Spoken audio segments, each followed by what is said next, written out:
Good morning and welcome back to Cairo, the latest edition of Breakfast with Fram. Fram's here, of course, and today's very, very, very special guest star, recently retired MC extraordinaire, Jenny Duncalf. You can see by the presentation that he doesn't like you at all, does he? You know, does it? Bless that. That's the best presentation you ever did, Cubs. No, it's a huge pleasure to have you. It's so funny because I didn't see you growing up.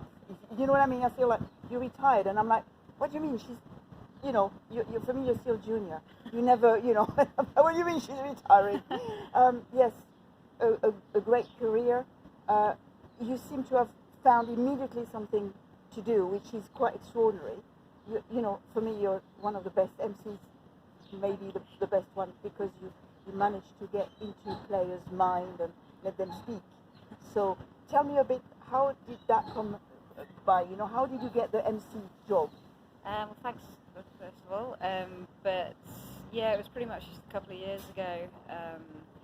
Lee Beachall asked if I fancied interviewing the players after the matches at the British Open. I was obviously still playing at the time, and my initial reaction was, what? Why? Why? Where's what that did I come do? from? Yeah. And yeah, he just said, yeah, why not? You'd be good at it. Said, I was getting to that stage where thinking about coming to the end of my career and saying yes to a few more things, getting out of your comfort zone a bit. So I said, yeah, I'll give it a go. Did it. I was quite nervous at first, but it was enjoyable, and it just kind of went from there. Really, been asked back a few times, which is nice. So, yeah. Were you also commenting for Squash TV at the time? Yes. That came from? Yeah, from good. Yeah, I think you know better than me. I know a few things. Done bits and bobs of commentating as well, which I always enjoyed. I've not done any really recently, but I'd like to do a bit here and there. It'd be nice to do that again. I remember you working with Lee Drew, and me probably writing that was, You've always been very kind to me, Fram. Yeah, I have to say that. Well, you paid me enough, but that's the check bounced, by the way. But yeah, sorry about that. Probably did. Did commentating and enjoyed that. So yeah, took off from just that first British Open. Yeah.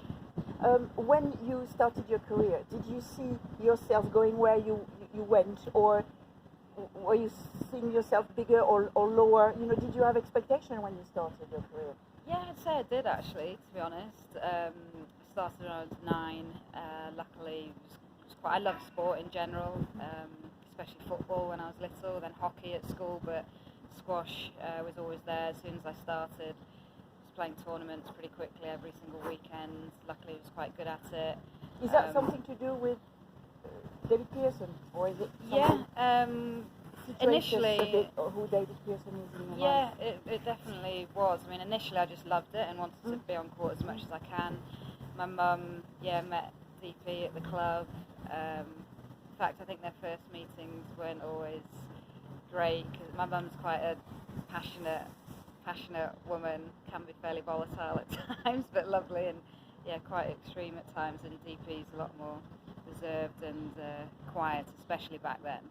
And DP was a good coach at the time, and my brother and I had just started playing squash, and DP was holding a camp at the club, of course, and it was for at least county level or regional level, national level kids, and my mum was like, I've got 2 young kids, they'd love to come in, and DP was like, oh, I'm sorry, but it's only for like regional standard level, and my mum just did not take that. But I think DP obviously saw something in that feistiness that attracted him, and that's so nice. Yeah, soon after that they got together, and then they became friends. They became friends, and then from there, squash was just massive in my life. DP became national coach, so just looking back, I was so spoiled, really, in terms of people staying at the house. We'd have dinners with Pete Nicol, Pete Marshall, Cassie Jackman, Paul Johnson.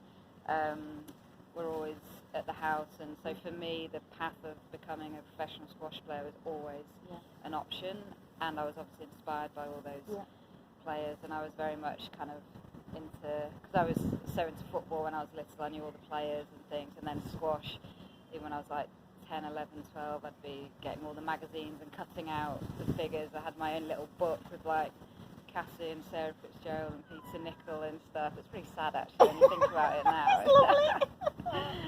But yeah, so I used to absolutely love it, and luckily I happen to be quite good at it. So I remember you being very, very skilled, but it seemed like you had a transformation physically as well. I remember you telling me, I need to, and you did. You became very extremely fit, where maybe it was not your strongest point when you started. Yeah, absolutely. Naturally, unfortunately, my brother got all the kind of athletic genes and the quick speed off the mark, things like that. I was never really blessed with those attributes. Luckily, I was pretty good with my hands and had a good eye for the ball in most sports.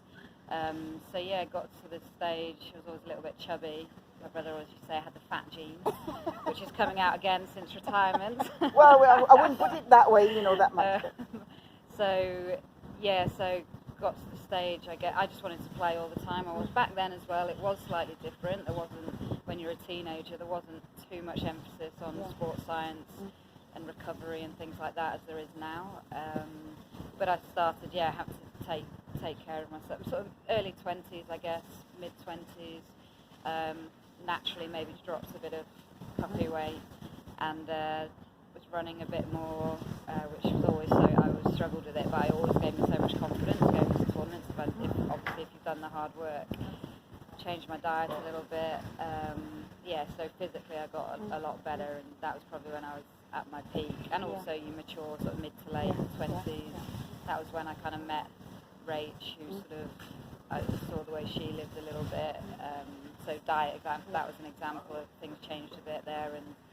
And for those who don't know, Rachel Gaiman and our friend here came out, was it last year? Saying openly that basically they were in a relationship. How did that change, or if it did change anything on the tour, which I doubt very much? But tell us a bit why you decided to talk about it, where it was a pretty well-known secret, everybody knew about it, but nobody would mention it. Why did you actually make the point and say, well, sue me, everybody, I don't care, this is the woman I love and I get on with it, Yeah, I mean, it was never a secret. Day one it was, years and years ago. It was a secret from my part, absolutely, for quite a while. For one, it was a bit of a shock to myself, but I think it was a couple of years ago now when we did that article, but by that stage it was no means a secret, and it wasn't our idea to actually do that article. And James Zubb, the US journalist, approached myself, and he sort of put the idea forward. And initially, again, I was like, I don't know about that. Yeah, not sure about that. I'm not that outspoken about my personal life, and got no shame or anything like that, obviously, about it, but I don't not really... sure that was advertised.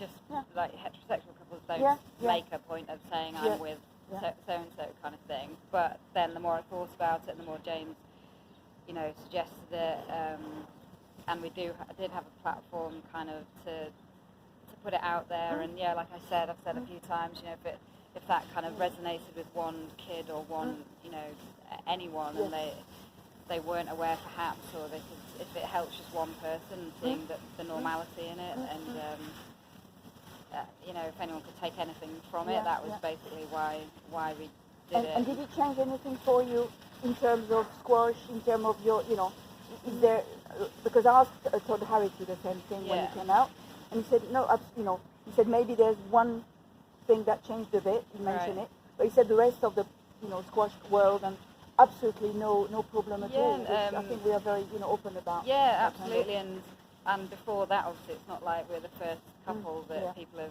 known about. Maybe we're the first couple that did an article in a magazine, but there's been so many kind of gay women, especially in squash, that it was pretty normal anyway. Exactly, but I think that it was very important in the fact that, as you said, everybody knows that it's there, but nobody opens it. Yeah.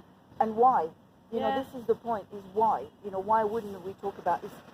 That's the thing. Yeah, well, like I said, I don't feel the need to kind of label anything, and I don't want to be blasé about it. But again, if it does help anyone, just to get it out there in life more. It is a part of life. It's, especially in this day and age, and the more people are open about it, the better. Talking about So Rachel, not but what is her best quality? Why apart from the fact that she's the only one that doesn't retire. Thank you very much, Rachel. Please do not retire.